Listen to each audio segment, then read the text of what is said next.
Hoje nós vamos falar sobre as principais cautelas que se deve tomar quando se fala em vendas pela internet.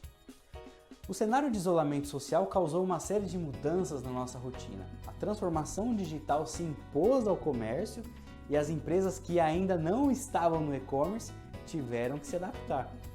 Porém, o comércio eletrônico não é uma terra sem lei e é essencial que se cumpra diversas regras.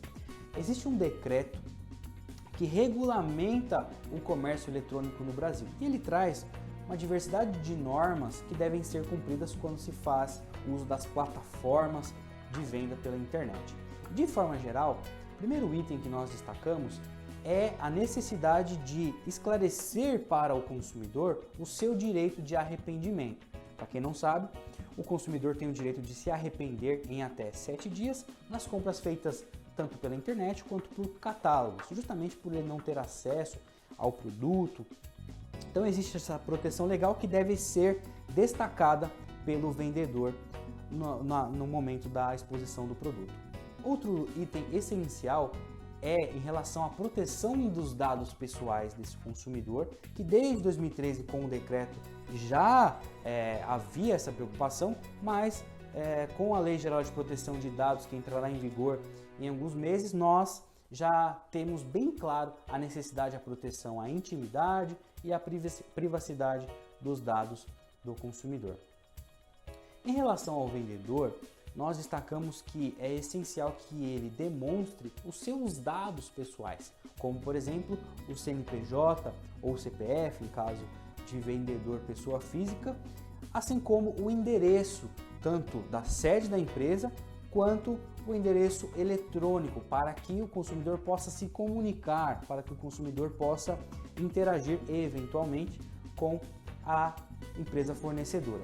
Em relação ao produto, é essencial que as características, os detalhes e os riscos, eventualmente, do uso desse produto em relação à saúde ou à segurança do consumidor sejam também destacados de forma especial.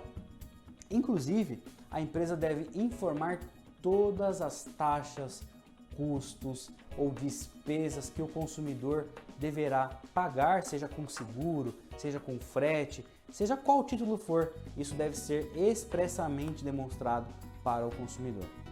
Portanto, nós temos essa sistemática de proteção que vai culminar num contrato eletrônico que deve também ser claro, objetivo e preciso, devendo a empresa vendedora utilizar termos e formas de fácil compreensão para que o consumidor possa ter claro quais são os seus direitos, inclusive utilizando ferramentas como o legal design, por exemplo, que tornam o contrato muito mais intuitivo e o consumidor pode ter acesso aos seus direitos e obrigações de forma mais clara.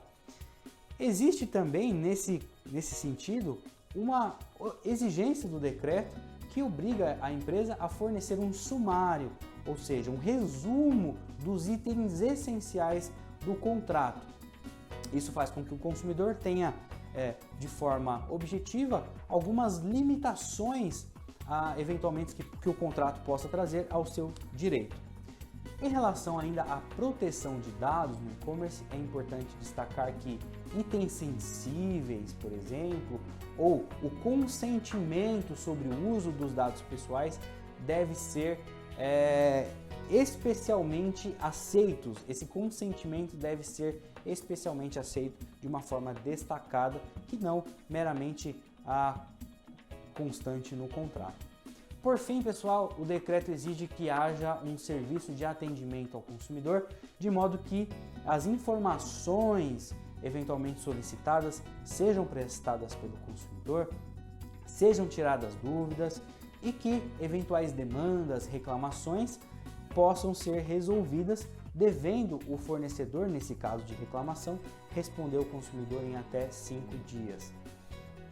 Portanto, fique atento às regras do comércio eletrônico, verifique se a sua plataforma de vendas, seja a própria ou seja de terceiros, cumpre todos esses requisitos que a gente elencou aqui para vocês, para que você possa ter os resultados e que a sua empresa possa se utilizar dessas ferramentas de comércio digital com segurança jurídica.